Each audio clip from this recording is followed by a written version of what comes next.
Hi, Tom Russell here. Welcome to the very first edition of Access All Areas, the Tom Russell tapes.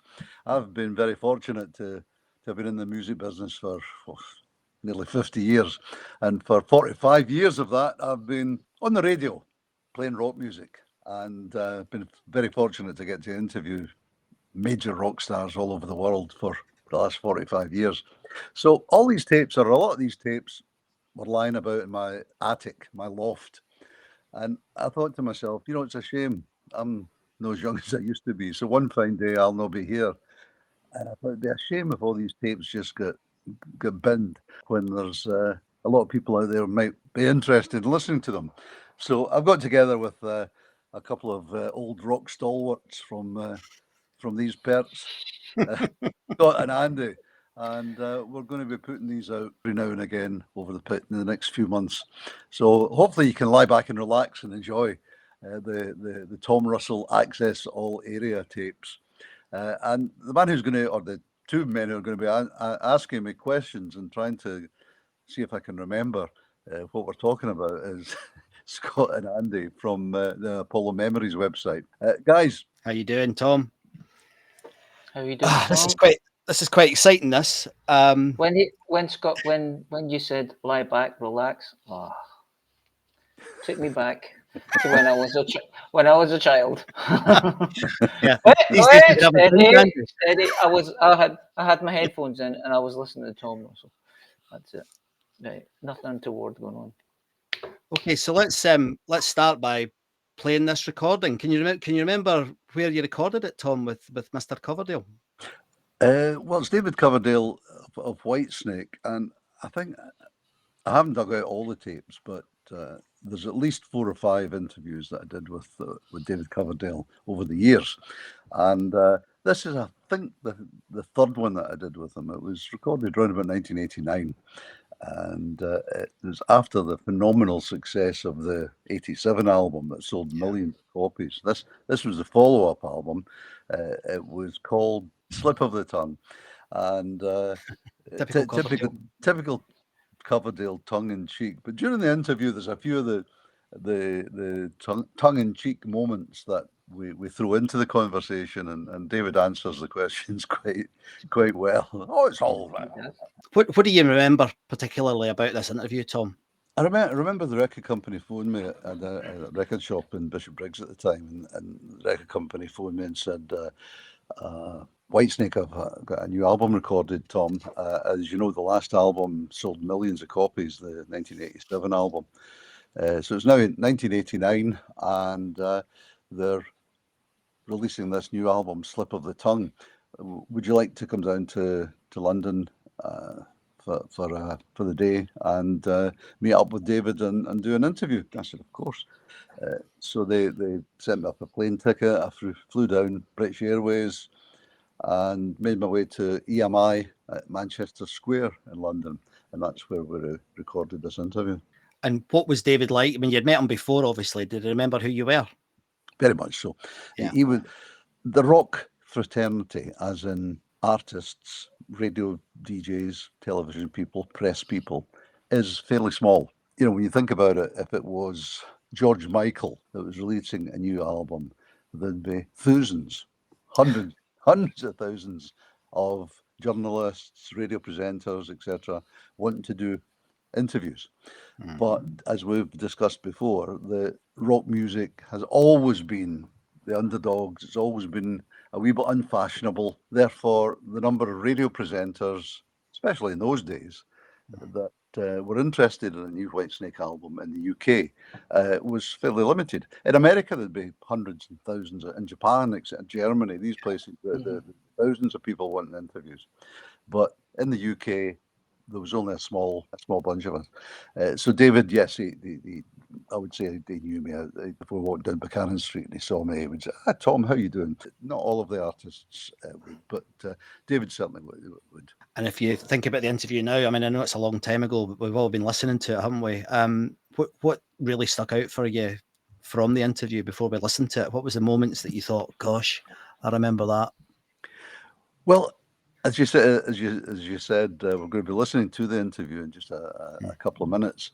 But some of my memories that I'd totally forgotten about because I hadn't listened to this interview for 30 years until I dug out the tape and gave it a wee listen. We talk about, obviously, the immense success of the 1987 album, and Slip of the Tongue was the follow-up album, so a very important album for Whitesnake.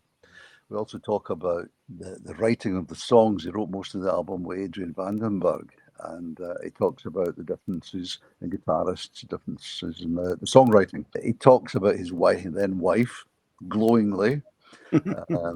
He talks about his days with Deep Purple, and he talks quite poignantly about his relationship with the music press in the UK, plus a few other surprises that you'll hear if you listen for the next 20 minutes or 25 minutes, whatever it is. Okay, Tom. Well, thanks very much for that introduction. I'm really looking forward to listening to this interview again. It's gone back in time in this rock and roll time machine that we have here, 1989. Can't believe how long ago that was now. But let's press play and listen to you talking to Big Dave. David Coverdale, welcome once again. And thank you very much. Hi, Scotland. How you doing? Been a while. Yeah. I just had awful news today. I bumped into two gentlemen from Glasgow called the Jesus and Mary chain, and they told me that the Apollo has been pulled down. That is sacrilege. It is heartbreaking. I had some of the most intensely moving evenings of my life singing with a crowd, and it breaks my heart, and I'm so sorry that that's happened, because that was a wonderful place to play. It was. It's gone now. We've got to look forward. We're having a new hall built, a new modern $20 million hall. Yeah, but it's not the point. The situation is, one of the reasons I think there's a lot of kids that get into drugs and alcohol or whatever is because they don't see any escape. And rock and roll, if nothing else, is great therapy to help you face another day, to get rid of those pent-up passions. I'm a great advocate of expressing yourself all the way. I try to encourage that in everybody I know and everybody I meet, whether you're reading, writing, drawing, or singing or whatever. Because there's so much pressure from the outside, you've got to rely on your inside, to do that. And you always need a release for your emotions. And if you don't have if you're not lucky enough to be in love at this moment in your life, when you can share with a partner, which we're all destined on this planet to do, you've got to dig into yourself to find that. And anything that can support you, other than those horrible things, like singing along with the snakes, it's good therapy. And it saddens me that such a wonderful thing. I know what you're talking about today and whatever, but the Apollo was a very precious place, and it was a great community centre for people. As soon as governments and city councils understand that youth clubs and ping pong tables are not the answer, the better we'll all be. Slip of the tongue. I thought you'd get me on that. What's wrong with that? It's nothing. I'm not slagging it. I'm just asking you to tell us about it. It's as the whole album is probably, for my money, I think it's the most consistent album, and certainly the most pleasurable, and the first ever truly group album I think I've ever done. It was a great experience. It was hard work, but it was a great support, experience with my colleagues, the production team of Mike Klink and Keith Olsen, and of course my missus, gave a great deal of input and certainly inspiration to all the work. And I'm thrilled with it. I'm very proud of my colleagues and very proud of the work. Almost 3 years ago, you and I sat in, I think, this very office. It's almost 3 years. And we sat talking about the 87 LP, which wasn't even out at that stage. We were listening to Advanced White Label at that time. And you'd gone through a rough time. And do you know what I didn't know at the time we talked? I didn't know I was $3 million in debt. I didn't know that. I think had I known that, probably would have jumped off the hotel in California, probably. Dollars or pounds? Dollars. But the exchange was dollar parity at the time. My luck is always to move to a country where the pound drops. Oh, terrible. Not a good arbitrager. However, 87 history will tell. It sold, 10 million copies now? Went nuts. So many people have... I think we sold 20 million albums in the last 3 years. Including back catalogue? Yeah.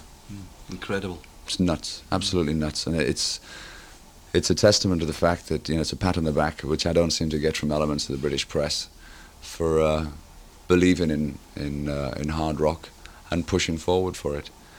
and also it's a testament to the British and European audiences for supporting me for 10 years and proving to me that I was doing something right and giving me a great foundation and launching pad to actually take over, America as we did.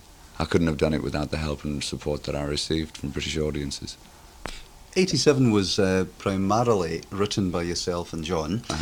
John, of course, no longer with the band. You've written majority of the material in the new one with... all of it. With Adrian. All of it, apart from the refurbished Fool song. Which you wrote originally for B.B. King. Yeah, when he was working with the Crusaders. In fact, my wife recently worked with B.B. King on a TV show in America. Very recently, and I asked her to send my respects and to tell him about the tune. And it's an old story anyway. But the thing was, Adrian is the first totally 50-50 songwriting partner I've ever had. It was just the most pleasurable experience to sit down and write with that man. It was great. It was adult, professional, juvenile. We tried everything. We didn't do the usual British nonsense of talking about it till the point it was exhausted. We tried every idea that each of us had and finished it off before going, nah, don't think so, or yeah, this is fun. You know what I mean? We worked together beautifully, and as far as I'm concerned, he's a partner for life. Partner for life. There's another 6 in the can as well. It was a very fruitful exchange. Steve joined the band, has played guitar on all the LP. Adrian doesn't Everything. play at all. Unfortunately, Adrian, I'm sure people have read, had a very serious injury, self-inflicted, unfortunately, which compromised his playing. He couldn't even hold his guitar, let alone play it. And that escalated my approach to Steve, who's been on the cards since I saw him in Crossroads. And I was doing research on Steve Vai for the last 6 months of 1988 and jumped in when I thought the time was right. But I had to speak to Steve. I was going to let Adrian fill his boots as much as possible on the album and be as encouraging as possible. But he couldn't play. He couldn't do it. So I received his trust and his blessing to speak to Steve, and he came home to recuperate. And one of the most disgusting things I've ever seen in my life is the way it was reported by the British press. It was obscenity, that they rejoiced in the fact that he was out of the band. We were speaking on a daily basis, discussing what was going on. I'd like to think that I was a support unit for him, because I know what it's like to have a 50-50 chance of never being able to work again. And the fact that I put out a press release to say that Adrian Vandenberg is a member of Whitesnake but is recovering from an injury was either ignored or put in such a small, insignificant part of a magazine that I'm still having to answer questions on that. If Adrian Vandenberg is out of Whitesnake, he has left. As far as I'm concerned, he's a partner for life. And I'm continually disgusted by these squalid little people who seem to be living in this awful dark place, which I don't envy at all. I'm getting on with my life, and I'm making music for people who are interested in listening to it. We've discussed this on numerous occasions over the years, David. When 87 came out, you were saying the same thing when we spoke at Donington. Yeah. You were saying the same thing when you spoke in Glasgow with Cozy years ago. You were saying the same thing. It's scary. You should just to me. ignore them. It's scary to me. It's impossible to ignore, because I flew in, and yes, we've talked about it before, but you forget. You were in such a positive place with the people you're working with and the people you're living with, and then suddenly you're reminded with a slap in the face just how bitter and cynical some people are. And it's scary to me. Don't you think it's embarrassing that I had to leave my home country in order to move to a more positive place? This has nothing to do with the audience, because the audience has always trusted me. And, they know I work for them. They are my boss. It's that simple. And I will always respect that. The press paint this picture of me being smug because of this success. There isn't an ounce of gloating or smugness in me. I'm so happy and so optimistic and positive inside that somebody patted me on the back and said, you were right to pursue and take that road. You were right to believe in hard rock, rhythm and blues, because you've never compromised. I don't care what anybody says. I have never compromised my original integrity of what Whitesnake was all about. I've adapted to certain production quality sounds. The sound of Whitesnake has certainly changed, but the integrity never. I've never compromised Whitesnake or what it from the beginning. And anybody who was trying to compromise Whitesnake was asked, or aggressively terminated. Yeah, the elbow award. The Bums Rush.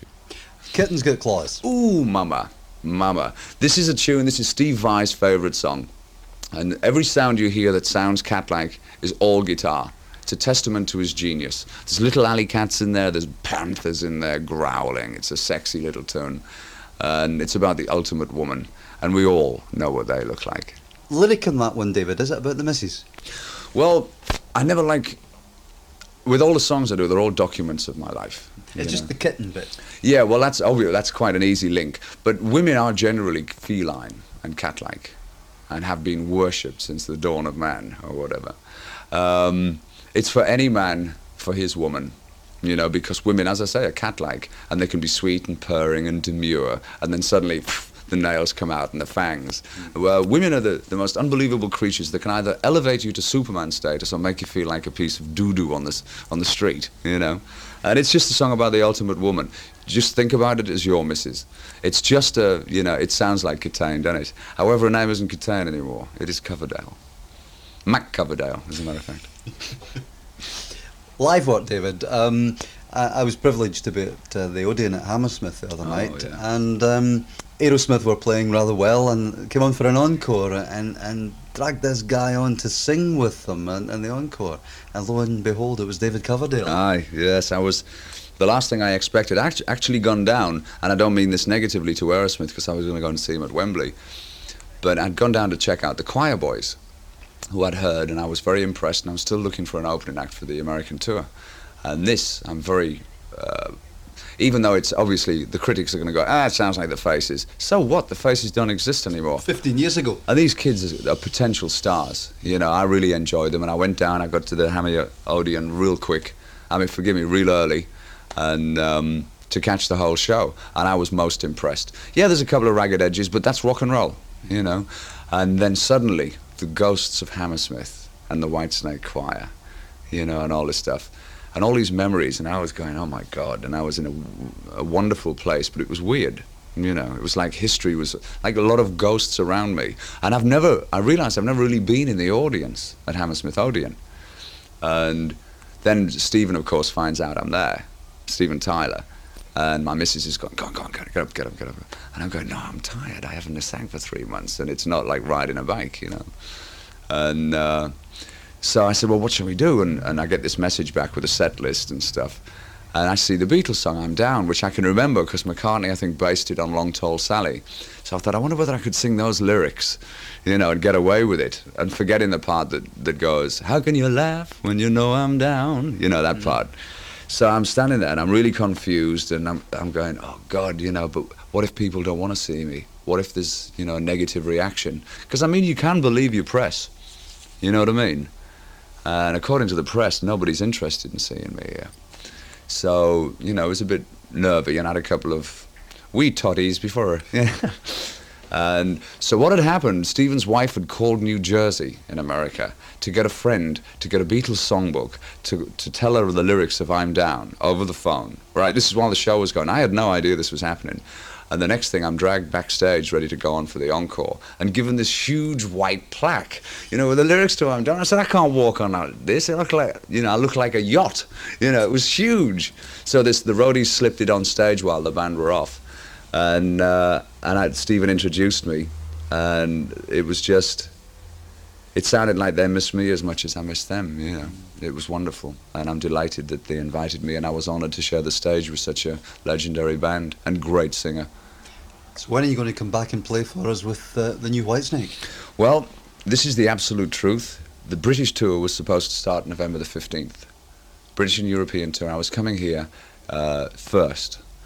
And the situation is, I mean, this, you can, you know, Rod McSween, a fellow Scot from ITB, who's my agent and friend, had the tour already, but I didn't finish the album in time. And at this moment in time, I'm really very, very tired. But don't play the violin for me, you know, because, you know, it's worth being tired for what I've accomplished with the album, for my feeling. And of course, as you know, any kind of major rock band has got a tour that's booked almost a year in advance. So I was doing the UK, Europe, and then going to America for February. And of course, everybody's going to think that I'm going to just start in America. But that was not the way it was planned. But if I went on stage now, no matter how great the crowd was, I wouldn't be able to deliver the kind of performance they'd want and expect me to do. I'd probably collapse before the drum solo.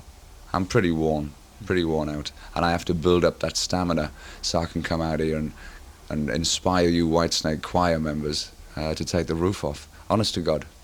There was talk at one stage of you doing the Donington Festival Yeah. 88. Obviously, that was Well, sorry, 89. 89. Yeah. That was cancelled. Well, I bumped into Morris last night, as you know. He was promoting the Aerosmith shows, and he said, well, we couldn't get it together then, David. What do you reckon next year? I said, if you want me, I'll be there. I said, but the thing is, I want you to be aware that I'm planning to do a major thank you for all your support tour, and every place I can play, every possible place I can play. I don't want people thinking I'm just going to come in for the big show or the big bucks and go. That is not the situation. But it is a wonderful experience to share a large event. So what we'll probably do is the Monsters, and then be doing a concentrated have yourselves a Merry Whitesnake Christmas 1990. Can you believe we're in the 90s? Hey? And we're still in there kicking. Jeez, man, it's wonderful. It's wonderful. Who were the Delberts from hell? Keith Olsen, Mike Klink, myself, a guy called Tommy Funderburk, Glenn Hughes, engineers, anybody who was walking past at the time. No major stars, because I'm just so tired of seeing Axl Rose singing with Don Henley, Axl Rose singing with Michael Monroe, and I love Axl, so don't get me wrong there, but all these duets are done to death, you know, so it was just like anybody who made a good cup of tea was a Delbert, you know. Next track we're going to play, David, is the one that no doubt the popular press in the UK, rather than the music press, the Sun and the Mirror have been asking you about. Slowpoke music. Ooh, yes, a charming piece, a ditty. I've actually had Slowpoke music since before, the actual chorus. I've had since the very first solo album. In fact, if anybody has that and they look on the album, they'll see the publishing, you know, when you've who've written the song, and then underneath they have published by so-and-so, Deep Purple Overseas Music or whatever. And I formed this company called Slowpoke Music Limited, right? Back in 75, 76 or whatever it was. And the guy who was officiating on behalf of Deep Purple Overseas was a very kind of modest bum. And he took a little bit of exception, and without discussing it with me, changed the name to SP Music. But it's actually Slowpoke Music. And I had that chorus line all those years ago, but I never could take it further, or that I would be satisfied with the piece, until all these years later I work with the magnificent Adrian Vandenberg, who brushes the dust off it and adds bits and pieces all over the place. And we've got a good little tune. It's a nice little seduction one, which I have no doubts men go through on a daily basis when they cohabit discotheques at night. You know, I think it's fun. And once again, it's a tongue-in-cheek and it's a story. You know, when you move it to the left or you shake it to the right. But I like the north-south, what was it? East-west, north and south. Ooh, babe, you're so hot. I'm going to melt in your mouth. Play it, Tom, before I get into trouble. Just a quick one, David, on... No, thanks. Tyler tried. He gave you a kiss. Oh, I couldn't help it. Well, I couldn't help it. There's no tongues. No tongues. I hadn't seen him for a long time. I'm very proud of Stephen. He's a great performer, great stylist. And what a legend, eh? I mean, those songs, Walk This Way. Oof.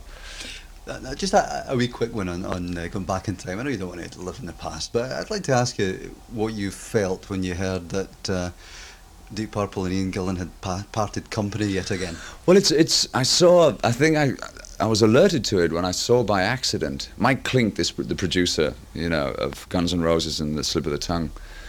He's a bugger for collecting all of these heavy metal comics, you know, and which you can imagine I avoid. Anyway, I saw this thing, and it was a letter from Ian, like a press release, you know, sort of being a little more than a little negative to the manager of Purple and stuff. See, my feeling is, and I mean this with great respect, but they killed the legend of Deep Purple the day they reformed. And I think we all know why they reformed. Although Perfect Strangers was a good LP. Yeah. You see, I was very proud. I was very proud. It's the Japanese in me. What am I doing? I'm totally proud of John, and I miss him deeply as a friend, you know, on a consistent daily basis. Although I never want to have a keyboard player in Whitesnake. I will no doubt be using one probably to augment the band when we play live. But the thing is, John was such a precious, beloved friend, you know, and I'm very pleased. It was interesting to me on Perfect Strangers, because obviously I listened to it out of curiosity, professional curiosity, that he was using some of the instruments that I've been trying to get for years, but probably we couldn't afford them, you know, like the Fairlights and all that.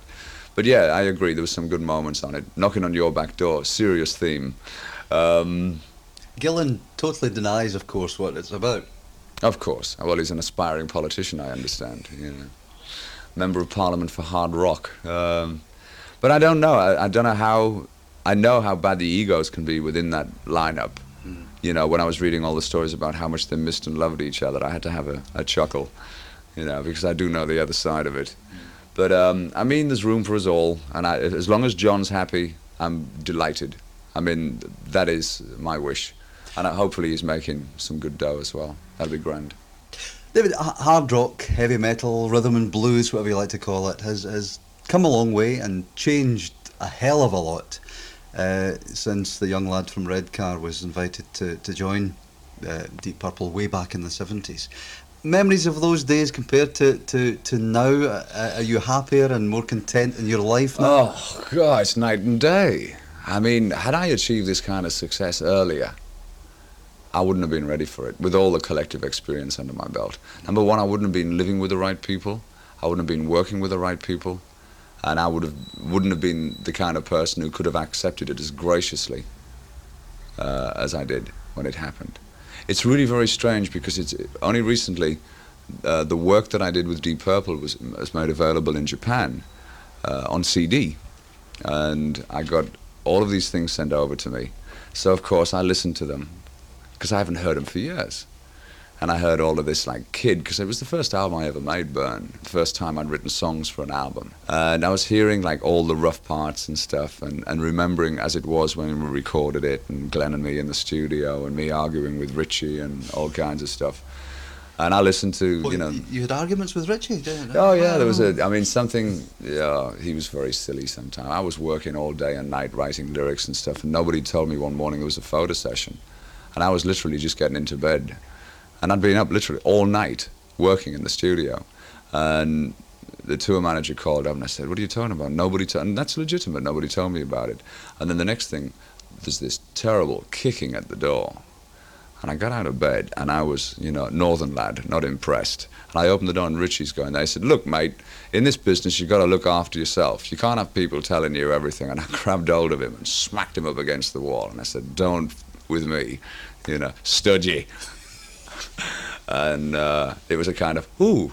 And his wife, who had trouble pronouncing her R's, his wife then was going, "Oh, Witchy, somebody help Witchy." I was cracking. I mean, that diffused my furor. And I went, no, and I think I actually did do the photo session and look like a piece of, you know, the usual, you know, 4-letter, starting with S, finishing with T, swit. But I learned a great deal of good and very negative stuff from Richie, stuff I still apply today. But one of the things that I reflected on was, it was actually rock and roll aristocracy in those days. I actually never met the audience that I was playing to. I didn't know what was touching and what wasn't, you know, and I was just going along with the flow of it all, like copying everybody in the band, you know, their attitudes or whatever. And but never again will you see that kind of decadence and self-indulgence in the terms of traveling and the lifestyle that was indulged. And I'm delighted to have experienced it, because it will never happen again. It was just a truckload, you know, of experience. And everything that I learned, both good and bad, I still apply to this day with Whitesnake and attitudes with people. I'm totally respectful to my crew. Whoever I bump into, it's not just ignore him. It's a handshake, and how you doing? Is everything okay? I've always got time. It's a fabulous working relationship. It's a team, you know, it's a hand-picked team that works beautifully together. And I just don't, you know, why make enemies of people that you need to put your trust in? And, you know, all of these lessons you learn. And there's a lovely Lowell George, who was one of my favorite singers, a man from an American group called Little Feat. Great man's voice. He had a line in a song which said, "People you misuse on the way up, you're going to meet up on the way down." And I reflect on that a great deal. David, how much are you looking forward to the live side? You worked for months in the studio with Steve, and obviously saw how good a player the guy really is. How much are you looking forward to the live side when you get up on stage there with Steve on one side and Adrian on the other? Are you kidding? I'm going to film this because I want to see it. I want to be in the front row to see this band. I really do. I mean, not only do these kids look kids, sorry lads. Well, Vi's 28, the baby of the band. I mean, I wish I had my head that well screwed on when I was 28. Yeah, it's very dangerous. It's a very dangerous band, and I'm real excited. The track we're going to play out with is, in actual fact, the last track on the album, and it shows Steve's variety of playing. The acoustic playing at the beginning is just lovely. Sailing Ships. Did you write that? Is that an old one, or is that written in the studio? It took 38 years for me to be able to write a complete lyric with that sentiment and that theme. It took 38 years for me to be able to discover that song. And it's a 50-50 song with Adrian. It's my lyric, you know, and it's a song about life. It's a graduation of life, like when you leave school and the ocean is what's ahead of you, the adventure. And it's mostly a rough road because you're inevitably on your own. This song is written as a companion for you on the journey, to take strength in. There's a part of the song which says, take me with you. It's not me. It's take the song with you to give you strength on the road. Because it's up to you to express yourself. To sail your ship across the water, that's you. You do it. Don't expect anybody else to. Other people can sort of give you the key to unlock a door into a certain place. But it's down to you in the final analysis. You're the one who holds the key to your destiny. You know, and you must recognize those things. Because nobody's going to tell you. They probably have it themselves. You know, it's just a key to the journey down the road. And hopefully, you know, this song will give you a bit of strength. Let's hear it. David Coverdale, thanks for taking the time to talk to us tonight. My pleasure, Tom. Absolute pleasure anytime. And we'll look forward to seeing you next year, treading the boards up here in Scotland. Throw a whiskey over the site of the Apollo for me, would you? God bless you. Hello, this is David Coverdale from Whitesnake. It's after midnight. You're listening to Tom Russell in the wonderful city of Glasgow. Hello, this is David Coverdale from Whitesnake. Please join Tom Russell and myself on Friday night when we'll be doing an interview together and going through the new Slip of the Tongue album. We think you'll have some fun with it. Also, before I forget, have yourselves a Merry Whitesnake Christmas. I miss you people. So, Tom, we've just listened to the recording. It's a cracking recording, isn't it? Personally, I don't know how you feel about it, but I thought you both sounded, not only did you both sound really young, you both sounded really relaxed with each other. It was a really cool interview, I thought. The atmosphere felt very positive. Was that how it felt in the room at the time? Yes, very much so. As I was saying before we listened to the interview, the relationship between the bands and myself as a radio presenter, and indeed with other rock radio presenters dotted around the country, and indeed with certain journalists, the rock journalists, Kerrang, Metal Hammer, etc., and classic rock. The relationship that we had tended to be warm, personable. Do you fancy a pint? Good idea, Tom. 2 pints of heavy, please. Type of thing. So yes, I got on well with David. A lot of people tended to slag him off for some reason. The music press didn't. Some of the rock music press didn't like him, and as you heard during that interview, he found that quite hurtful. Understandable. Yeah. It's quite funny now looking back on, because he's now got a huge following in the UK. He's very popular because of his various interviews he's done in the music media. It would be lovely to ask him, how has that changed, wouldn't it? It'd be nice to ask him, how do you feel now in 2024 about your relationship with the press? I think he'd be very professional about it. I don't think he would slag anybody off. No, because he's accepted now. Why do you think that it was rock press as well? Why did they have it in for him a little bit? It was the rock press mainly. The popular press had never heard of him. Whitesnake, who's Whitesnake? Would be the attitude of your average journalist with the Sun or the the Times or the Telegraph or the Smash hits. Record. smash hits. Yeah, they'd literally never heard of David Coverdale. They Yeah, might yeah. have heard of Whitesnake, but David Coverdale, who's he? That was the situation back in the day. Remember, even MTV hadn't started at that stage. I'm not sure if it's maybe the fact that he came from, was it Redcar in Yorkshire? He came from a working class area, working class background, but he didn't talk working class. Even back in the early days, in the Purple days, he talked more as upper class type of, you know, that posh sort of accent. Yeah, yeah.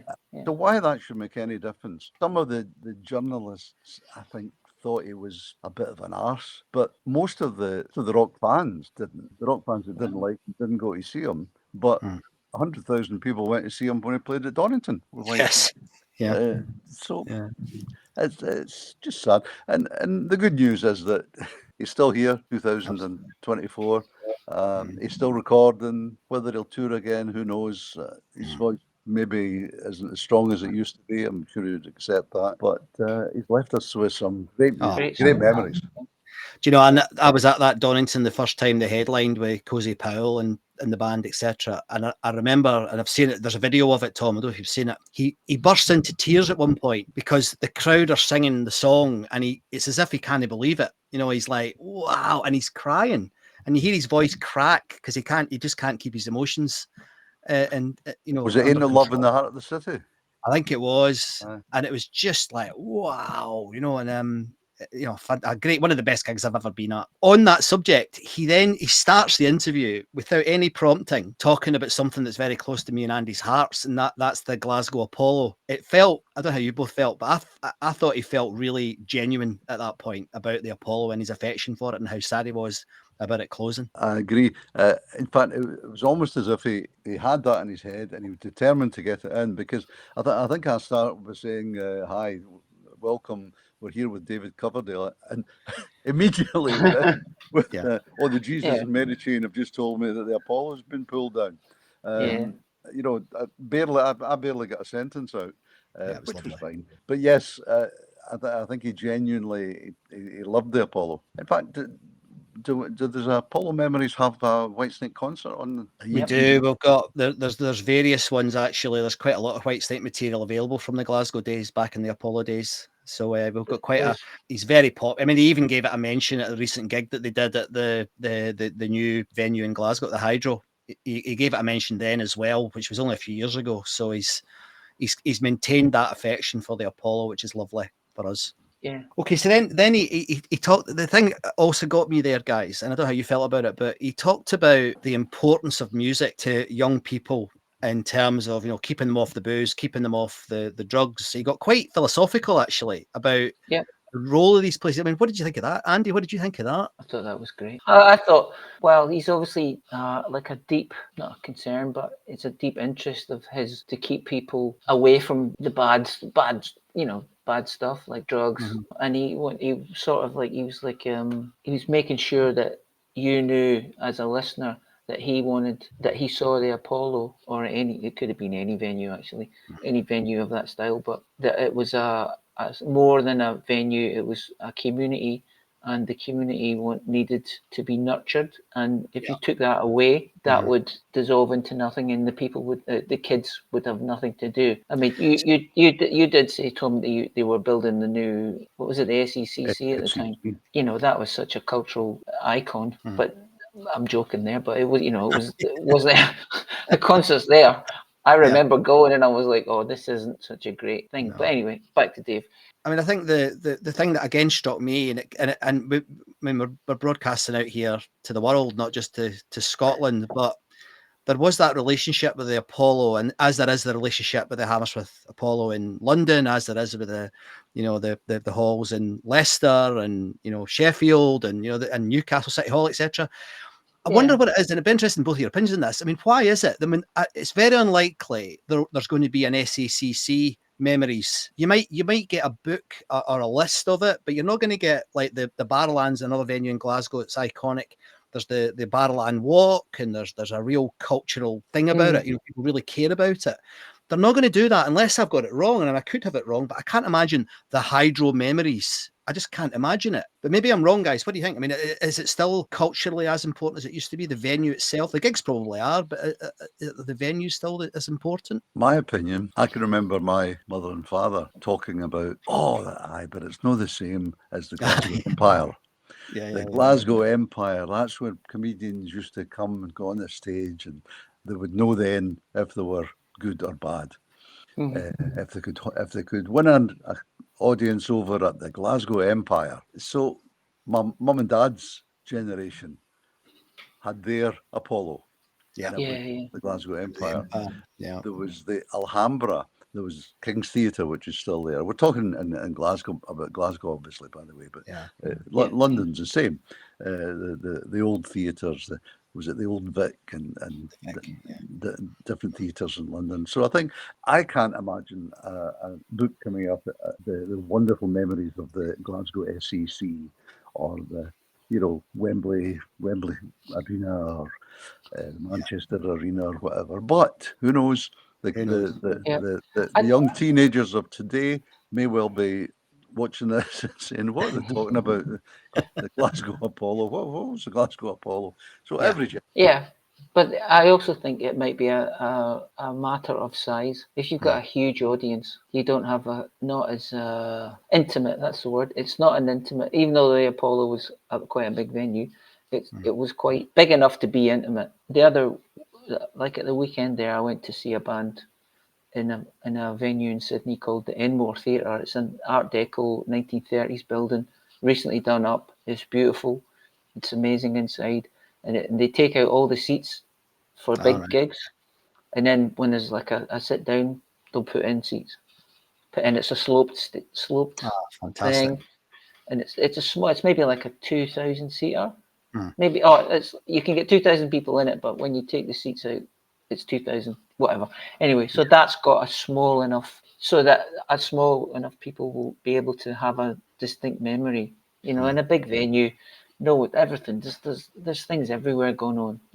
It's a spectacle. You're looking at a screen usually. My only comment on that, without pouring too much cold water onto it, and I said it at the time, and I've said it for the past 30 years. Unfortunately, if they had never built the SEC and then the Hydro, the big bands just would not be coming to absolutely right. The Apollo, how wonderful it was, great atmosphere, smelly stick carpets, bad bouncers, etc. Capacity, the tickets to go and see a big band that you're paying £100 for your ticket to go to the Hydro, where there's 10,000 people at £100. Yeah, it's a lot of money. That's a lot of money. If we only had the Apollo with a capacity of 3,500, tickets would have been £300. 400 quid. Yeah.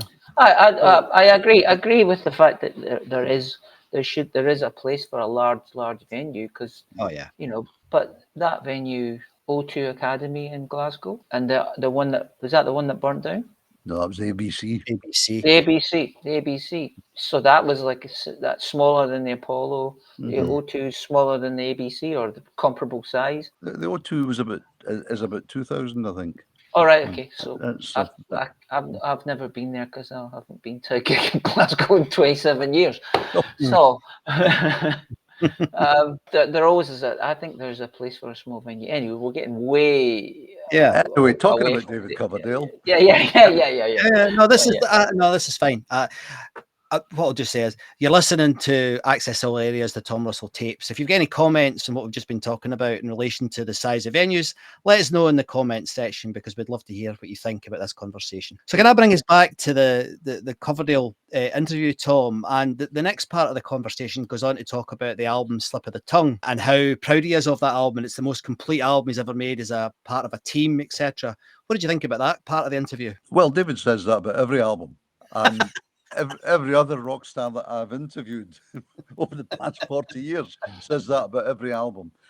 It's natural. Your new album, the album that you are promoting, the album that is the only reason that you're sitting in front of this guy asking you all these questions. That's why you're there, is to plug the tour and plug the new album. And obviously, their new album is always the best album they've ever Closest made. to their You heart, just yeah. accept that. It's just Yeah. par for the course. It's not The one thing I didn't know, and he implied everybody knew this, but I didn't know it, that he wrote Fool for Your Lovin' for B.B. King. No, I did didn't that. know that either. It was co-written with Bernie Marsden, wasn't it? I think so, yeah. So I suspect Bernie, the late great Bernie Marsden, Aye, it was I wonderful. suspect he was the one that was the B.B. King fan as opposed to David. Could be wrong, Yeah. but I would suspect that came from Bernie. I want to hear a version of it now by B.B. King. You know, I'd love to hear a version of that song by B.B. King. But no, I just it- happen with to it- have a 7-inch copy here.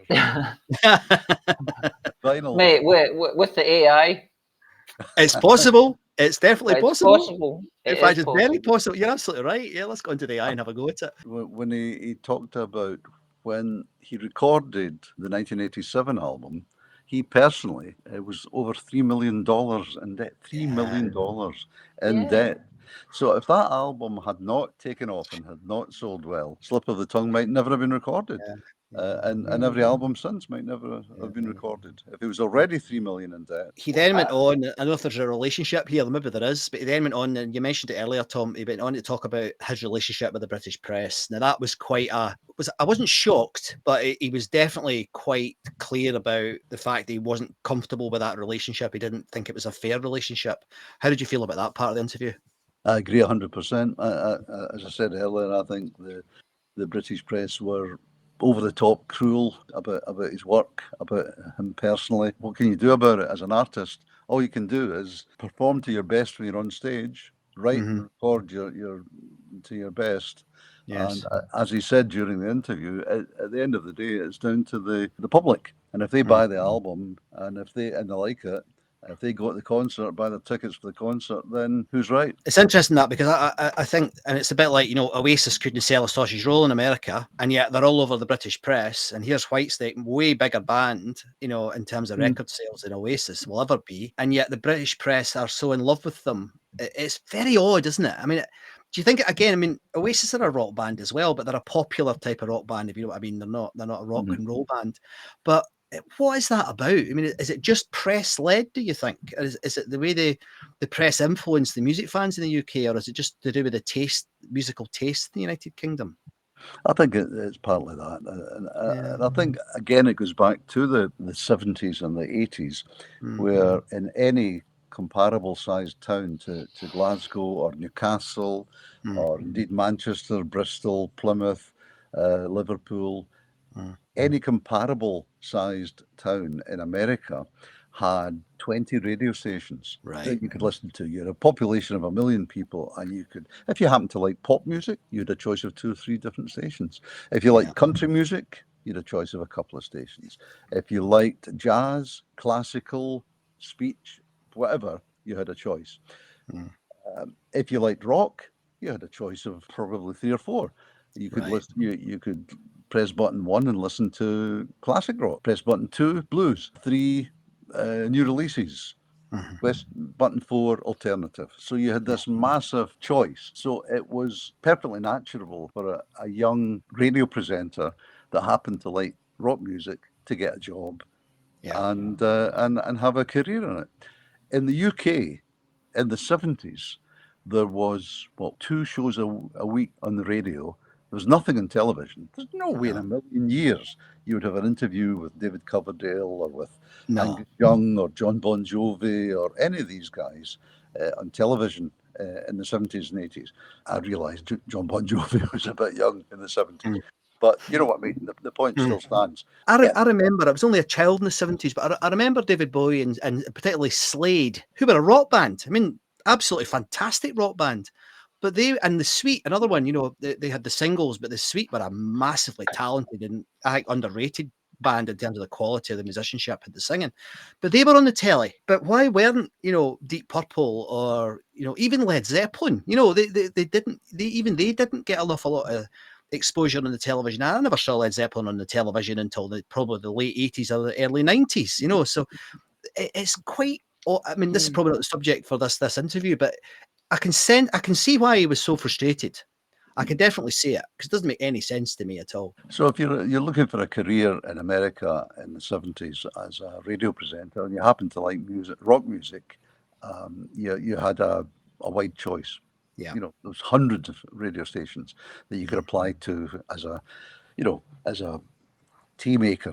So you got a job as a tea maker, and you kept your nose clean, and you worked your way up to be an assistant presenter. You know, and then you worked your way up to be a presenter. Then after a few years, you become the boss. So there's a career path there. There was no such thing in the UK for somebody that happened to like rock music. I can't remember. I think probably Tommy Vance and Alan Freeman were the only two presenters nationally in the UK that would even think about playing a rock track. He then goes on in the interview. I never knew this, and and I'm sure people who are listening to this will do this now as well. There was then this moment where he told us about a gig that I believe you were at, Tom. You said you were at it at the Hammersmith down in London, where Aerosmith, because they were just bleeding into the UK at that point, weren't they? Because they came late to the UK market. But then they had David came on to do a song with them, a Beatles song.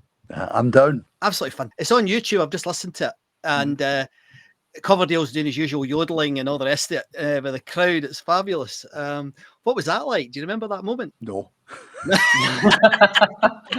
A great answer. I can vaguely remember being there. Yeah. And I used to get a lot of work down in London as well. Record companies, going back to what I was talking about earlier on, record companies were good to me because there was only a few of us. But yes, I was there, and I really can't remember anything about it. Not that I was drunk or anything. I probably had a couple of pints, but it's just one of so many memories over the years. I've been very lucky. One of these great rock and roll moments that you just forget. So it's great when you see videos. That's one of the advantages of having cameras these days. At least you can get these prompts for the last 10, 15 years. Okay, so he then went on, we've gone down a little winding road here, but he went on to talk about Deep Purple. And initially I thought, you know, he was kind of, we know why they come out of retirement, and you know, it was slightly, there's a bit of an edge. I detected, I don't know if you felt the same way, guys. And then you said, Tom, that, oh wait a minute, Perfect Strangers is a really good album. It is a really good album. You know, there's no denying that. Yeah.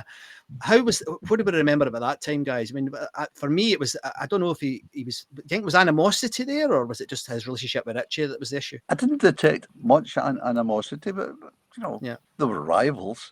Yeah, well, you think about it, rival rock singers, the two of them. Yes. I've no idea either way, to be honest. It was an interesting part of the interview, I thought, when he went on about Deep Purple, and when he said his favourite track on the album is "Knocking at Your Back Door." Yeah. Well. And I said, I spoke to him going about that, and he denies it's about anything other than knocking at your back door. Yeah. Can't remember what David says, but it's quite a good wee moment in the interview. The other thing that came through at that part, there was he had Richie by the throat, and then Richie's then wife with the speech impediment, who couldn't say a roll of R's, which I thought was quite funny. But then again, there was a bit that I thought was quite poignant. He obviously still held a love for John Lord, and incidentally, for people listening in, John Lord was the keyboard player for Deep Purple and for Whitesnake. The late great John Lord, he was an amazing guy, and he obviously still has that affection for him. Quite often when you hear him doing interviews, he's not that affection, as you mentioned earlier, Tom. Maybe moves on to the next person, but I don't think that happened with John Lord. Really, towards the end now, he talked a little bit about Adrian Vandenberg, and he talked about the track Sailing Ships. Now, I happen to love that song. It's a really good song. It's one of the better songs from the later Whitesnake albums, I think. But do you remember that part of the interview, and how he framed the discussion about that particular song, and obviously Adrian's injury that stopped him from playing on the album, etc.? Yeah, I'd totally forgotten about that. So had I. Injury story I had. I think he says that Adrian co-wrote the song with David, but he couldn't play guitar on it, so Steve Vai came in, and he says how wonderful Steve's playing was, going from the acoustic to the electric, etc. But yes, I thought that was a sweet part of the interview. Yeah, Andy, you might know this. Do you remember the Tokyo Tapes album? That's a great album. It's a brilliant album. Was that after this then? It must have been recorded a few years later. I don't know. I can't remember, but that's a brilliant album. That just the two of them playing in that room in Tokyo. Don't know if you've heard it, Tom. Does ring a bell. Recorded in July 1997. So he got his chops back then. Adrian got his chops back because that's a lovely acoustic album, and it's funny because it makes me sometimes when I hear David singing now. I mean, he's not, as you mentioned earlier, Tommy. He's not quite, given his age, it's not a surprise. He's not quite the singer he was. But when he did the acoustic set, his voice was brilliant. He wasn't doing any of that screaming stuff that he does, you know, with the American sounding band that he created with Whitesnake. But he still had the chops in that, and it was lovely to hear. It's a great, if you've not heard it, Tom, you should listen to it. It's a really good album. And there's a version of Sailing Ships on it. That's why I mention it, because it was such a good album. Yeah. Okay, so coming to the end, there was a couple of bits that I thought, well, obviously appealed to us because we're from Scotland. When he asked you at the end, could you go and tip a whiskey over the demolition site of the Apollo? That was magic. Yes. I loved that. That was really nice. And I think I actually did. Yeah. Did you? I didn't actually spill it. I just toasted. I went to, you know, there's an Australian theme bar now opposite the Pavilion Theatre where the Apollo was, and a few weeks later I happened to be out in Glasgow for a couple of pints, and that part of the interview popped into my head, and my pal and I went into that Australian theme bar, bought a couple of whiskies, and we just toasted it. Raised a toast. So didn't spill a drop though. And neither you should, being a good Scotsman, Tom. And in the final bit that I just wanted to ask you about, and I mean we've done this to you, but you did a couple of idents at the end and a couple of little bits of trailers for your show. How easy was it to get him to do that? Was he quite happy to do that for you? Yeah, I think just about every interview I've done over the past 40 odd years, I've always tended to ask for that, and 99.9 times out of 100 the artist is quite obliging. Perhaps it would be different if I asked at the start of it was our first interview, and I asked at the start, it might be different. I'd like to think that in most of my interviews, I didn't give the artist a hard time. I let them do what they were there for, to plug their new album, to plug their tour, and get something a little bit interesting, a little bit different from what did you have for your breakfast this morning, David? You know. Yeah. So I've got lots of these wee jingles, as they call them. One of my favourites is the Aussie one, Ozzy Osbourne, and the Angus Young one. I love the Angus Young one as well. Great show, but it just doesn't play enough AC/DC. That's the Angus one. You don't hear him very often doing interviews. It's quite nice when you do hear him doing interviews. It's quite nice. Well, we'll be having an Angus and Brian interview, and I never got to interview Bond, but Angus and Brian will be coming up in the next few weeks. Fantastic. Well, guys, I don't know about you, but I've thoroughly enjoyed this. I've got a big smile on my face. You can see this. Tom, could I get a quick one in? Of course you can. That was a David Coverdale reference. That was a David Coverdaleism. He was a lot quicker than that. He was in his 30s. Yeah. Fabulous. I thought that was pretty funny when he goes, "Can I get a quick one?" He was very sharp, very sharp. He was very sharp. He's always good for an innuendo or three. Oh, he is, or 3 or 4. Yeah. So have we got a thought about what we might do next week, guys? What we're going to do next week, Tom? Have you thought about it? I've got one ready that we could perhaps go with. I recorded it back in the early 80s in Edinburgh, or as the Americans would say, Edinburgh. They can't say borough. They can't say borough. No, they can't. And it's an interview that I did backstage at Ingleston in Edinburgh, which was a big showground after the Apollo. Was it after the Apollo closed? Or no, I can't quite remember. But Rush played Ingleston, and in fact they did it a couple of times. I think they did it in 81 and in 83, and the record company asked me if I'd like to do an interview, and I said certainly. So I went through and did an interview, and I was really, really nervous about it because there's only 3 guys in Rush, as you know, and they tend to rotate. All 3 of them do interviews, but they tend to rotate. So whatever they happen to be on a Monday night, it's Geddy that does the interview, etc., etc. So I was in a panic in case it was Neil Peart, because Neil is so intellectual, and I was a relatively inexperienced interviewer, and I was really probably as nervous as I've ever been doing an interview over the years. But I went in, I did my homework. He was charming, he was pleasant, he was cooperative. and it was a pleasure interviewing it. So I think that's the one that we'll have next. If you guys are in agreement, Neil Peart from Rush. As a lifelong Rush fan, I can't wait to talk about Rush for a couple of hours with you, Tom. So thanks very much for tuning in to Access All Areas, the Tom Russell tapes.